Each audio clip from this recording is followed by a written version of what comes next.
right. Good afternoon, everybody. Good to see you.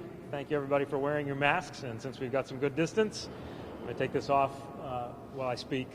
I wanted to update everybody on a few things today. First of all, just to talk about where we are.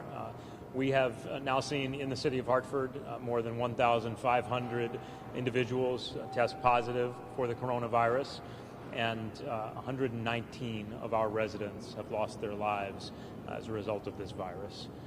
We are still in the middle of this, and we're going to be combating this virus for a long time to come. I think it's important to say that even as we work and prepare for a responsible, phased reopening and follow the leadership of Governor Lamont, who I think is going about this in a very deliberate and thoughtful way, we have to remember that this virus hasn't gone anywhere, that we haven't become immune to it.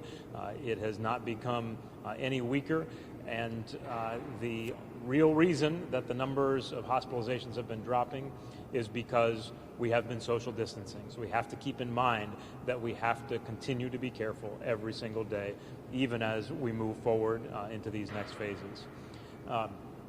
I also just wanted to briefly highlight something that we also had a press event on this morning, and that is the pop-up testing over at Phillips CME Church in the North End. What's significant about that is that this afternoon up at Phillips from 2 to 4 is no appointment necessary walk-in testing. And that's a big development. You know, I think we'd all like to see that type of no barrier testing in every neighborhood, in every community, in every state in the country. That's the kind of testing that we need to get to if we're going to be able to move forward as safely as possible. But we have moved forward in some big ways in recent weeks, and that's just one illustration of it. So just as I said a couple of days ago, it's so important to spread the word that there are many more tests available now than there used to be, but still not nearly enough. However, word has not gotten out enough that you don't need to have symptoms. You don't need to have a prescription. You don't need to be in a high-risk category. You don't even need a car, because we'll give you a ride if you call 311. But we want you to get tested, because the best way that we can continue to contain this virus is by identifying who has it and making sure that we are supporting them as they isolate and quarantine and protect others. We are continuing to work on other locations and additional expansion, but it is still the case that there are more tests available now than we have people seeking appointments. And the reason for that is not because there's more tests than we need. It's because people are still under the impression that there are limits and restrictions on who can get tests. The other important thing that I wanted to announce today is that we have obtained some additional support for our Small Business Emergency Assistance Grant Program. Back in April, we launched a $1 million emergency assistance grant program for our small businesses, and it is focused specifically on those small businesses in Hartford neighborhoods that have not been able to access funds from the federal PPP program or other sources of support that are out there. And we wanted to make sure that we were doing everything possible to help those businesses, many of which have struggled with access to capital for years, many of which are owned by small business owners of color, many of which are in economically challenged neighborhoods. Make sure those businesses can reopen, rehire, and return to their position as the lifeblood of their communities, the lifeblood of our neighborhoods. And so we launched that program with $1 million.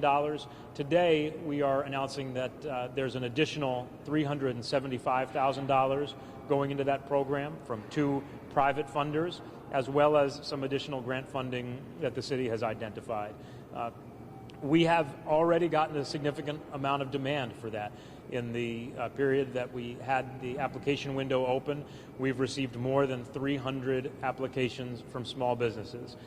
We did a first round and quickly got to 200 businesses. We closed it down briefly and then reopened it. We now have had more than 300 small businesses apply. and we're going to be working hard to provide assistance to as many of those businesses as possible. So I'm very, very grateful to the funders who have allowed us to continue expanding this grant program, as well as to our partners from the start, the Hartford Foundation, HEDCO, and all of the community organizations that are providing technical assistance to our small business owners. And finally, I'm not going to do any press conferences or anything else without mentioning the census. So I want to encourage everybody, please go to my2020census.gov. People are always asking, what can I do to help? What can we do to help? And one of the most important and one of the easiest things you can do to help right now is fill out your census forms. You don't need a code, you don't need any special information, so please go to my2020census.gov. It'll take just a few minutes, but it's one of the best investments of a few minutes of your time that you can make for your community. And with that, I'm happy to take a few questions. How many businesses received support yet through the program? Thanks. So the question is, have any businesses received support through the grant program? No, not yet. We are reviewing those applications. We hope to get that assistance out very shortly, but we just closed applications this week, and we're going to be reviewing them and trying to get that funding flowing as quickly as possible. How quickly did you get the 200 applications closed down? The 200 applications were within a matter of days. And I've lost track of the count of the number of days since we opened it. I believe we opened our application window on May 4th. So what are we at, about 8 days now? So in that 8-day period, we've had more than 300 applications. Any sort of breakdown? Not yet. Not yet. We'll be, we set up a committee that's reviewing those applications. We will, of course, be reviewing for eligibility and then reviewing to prioritize those grants. And we're going to do our best to try to provide relief that is meaningful and an adequate size that actually makes a difference and helps those businesses reopen, rehire, and at the same time provide support to as many businesses as possible. But again, our goal is to keep growing the pot of grant funding. And as I mentioned when we launched it, there is another source of grant funding that I think we will be able to tap into in the coming months. It's just not available quite yet, and that is the supplemental community development block grant funding that was made available through the Federal CARES Act. So we expect to use some of that funding to provide additional relief to our small businesses, but that piece of that source of funding is not yet available to us.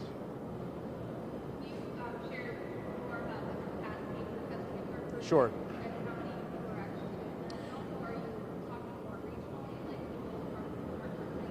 Yeah. Look, I think the question was about testing, about capacity for testing and demand for testing. I think what we're dealing with here is a lag in understanding what's available and what's required to get tested. For so long, there were such severe restrictions on testing that you couldn't get tested unless you had severe symptoms or you had an underlying health condition or you had a known exposure.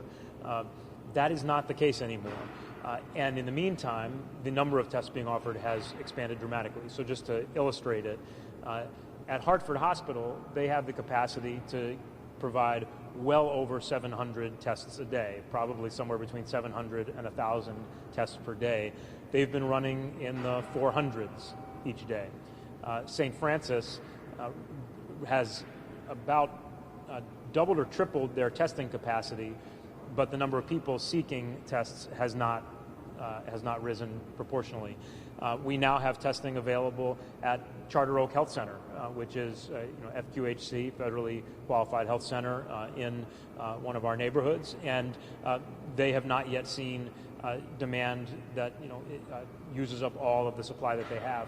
But again, I want to stress, there are going to be those people who say, well, how can you say there's not enough testing being done and yet there's more tests available than people are seeking them? Because we have to shift our mindset on testing completely. We need to get to a place where there is truly widespread testing and probably widespread repeated, recurring testing for the same individuals, after every few weeks. So we need to move to a dramatically different place. The state has been working hard to get us toward that dramatically different place. But we also need to spread the word and make sure people know that the barriers that used to be there when it came to getting tests are no longer there. What specifically are you doing to make sure people know that, to increase the number of people requesting? So the question is, what specifically are we doing to make sure people know that? One of the things I'm doing is this right here, is trying to get the word out in the media, in every venue that I can, social media, and asking everybody to do the same. I think it's so important to make sure everybody knows the governor, through executive order, eliminated the need for prescriptions for testing. I know that the state has been spreading the word. But if you think you should get a test, then get a test. And the easiest way, if you're in the Hartford area, the easiest way to do it is still to call the Hartford Hospital Hotline, which is 860-972-8100. The other thing that I'd say, though, is we're trying to continue to get testing locations that are more distributed throughout our neighborhoods, that are easy to walk to, that are visible. That's why testing up at Phillips Church this afternoon, all day today, is a significant development, as is the testing at our FQHCs. And I think there will be some additional neighborhood testing sites that are up and running soon. Now again, geography should not be a barrier to anybody getting a test now for a bunch of reasons. One, we're a small city and we're a small region. Two, we will give you a ride if you don't have a ride. But sometimes it's easier or more comforting or just feels more accessible if it's visible and in your neighborhood. So we're trying to expand the number of smaller sites distributed throughout the city. I just want to press on that. So aside from having testing sites, setting up an actual testing site and doing social media and this kind of track the social media, is there anything else the city is doing to communicate this or to actually go and talk to people face to face? It's all kind of not really possible. We're asking, again, the question is again about getting the word out that there are more tests available. We're asking all of our partners, all of our clergy partners, all of our nonprofit organizations, our NRZs, everybody to help spread the word. But again, I'm grateful to the media that's here and has been covering the pandemic exhaustively. But I ask for your help in getting that word out and changing that perception, because I think there is still this lingering perception that you've got to have symptoms or you've got to have a prescription, and it's not the case anymore. Again, we still need a dramatically higher level of tests available, but we also need to make sure people know that they should be going to get those tests.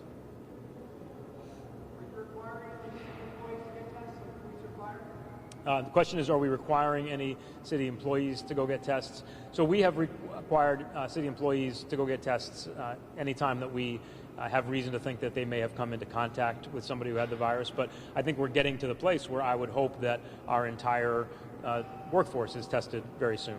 And that is also a key element of the state's strategy.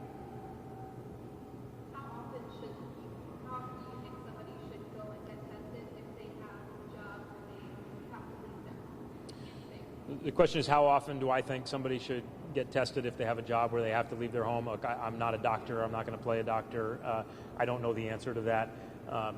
I think that that may depend a little bit on what we learn about antibodies and how effective those antibodies are in protecting you to future infection. So if we learn more and it turns out that being exposed to this virus once makes you immune or strengthens your immunity dramatically, and if we have good antibody testing, it may be a very different answer to that question. All of these things are changing very quickly. But in the meantime, what I would say is, I think around the state, we're at less than 3% of the population that's been tested. We need to get to a radically different place, and I'm grateful to the state for working on that, and we're doing everything we can locally to make that possible here too.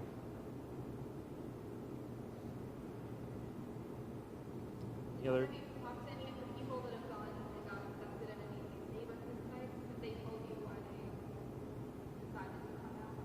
Well, today up at Phillips Church, there was a high demand. I believe there were about 250 people who signed up to get tested, and there were organizations and individuals from around the neighborhood who are going out and spreading that word. And I think that's the kind of effort that helps make a difference.